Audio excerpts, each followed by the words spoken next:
Where we begin with breaking news out of Washington, D.C. Less than 24 hours after being diagnosed with coronavirus, President Trump is in the hospital. The commander-in-chief released a video on Twitter with an update on how he's feeling tonight. I think I'm doing very well, but we're going to make sure that things work out. The White House says the visit to Walter Reed National Military Medical Center is out of an abundance of caution. Though doctors say the president's experiencing mild symptoms and running a low-grade fever, they say he's fatigued and has been injected with an experimental antibody cocktail. At 74 and overweight, President Trump is considered a high risk for serious complications. And within the last 30 minutes, we've learned Kellyanne Conway has tested positive for coronavirus. Conway was a White House counselor and left her post at the end of August. She says her symptoms are mild and has a light cough and apparently is feeling fine otherwise. This stunning revelation about the president's health raises concerns just 32 days before the election. Hearing about a president in the hospital creates anxiety for many Americans. 10 of your side's Brett Hall talked with a constitutional expert tonight, and he explains the bigger picture of these developments. President Donald Trump's condition affects all of us. U.S. stocks fell upon the news overnight of the president's positive COVID-19 test and all closed down this Friday.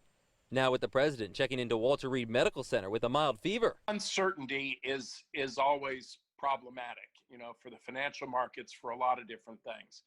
Brad Jacob, a constitutional law professor with Regent University, says in the short term, there is no stability in sight. He has a disease that could be rather minor and could be really serious and could take his life. And so, yeah, we're all kind of up in the air. Nobody knows what to expect at this point. While political pundits have already remarked that the image of seeing Trump walk to Marine One earlier this evening is powerful, in that it shows the leader of the free world is of able body. The president has a couple of high risk factors. He's in his 70s and he's overweight. And those are two bad signs for COVID. Jacob says if there did come a point where the president became so ill that he himself didn't feel he could fulfill his duties anymore, the Constitution lays out a plan. He writes a letter to the Speaker of the House and the President pro tem of the Senate and says, I'm not able to serve. And the vice president becomes acting president until the president writes another letter and says, I'm back. This scenario has played out before. In 2007, President George Bush handed over power to Vice President Dick Cheney when Bush had to be put under for a colonoscopy.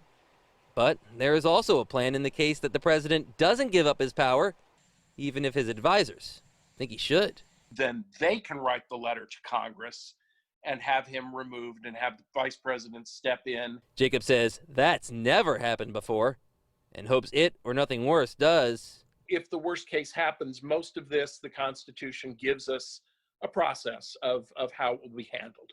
And tonight, politicians on both sides of the political aisle, even some of the president's harshest critics, are wishing him a speedy recovery. Brett Hall, 10 on your side.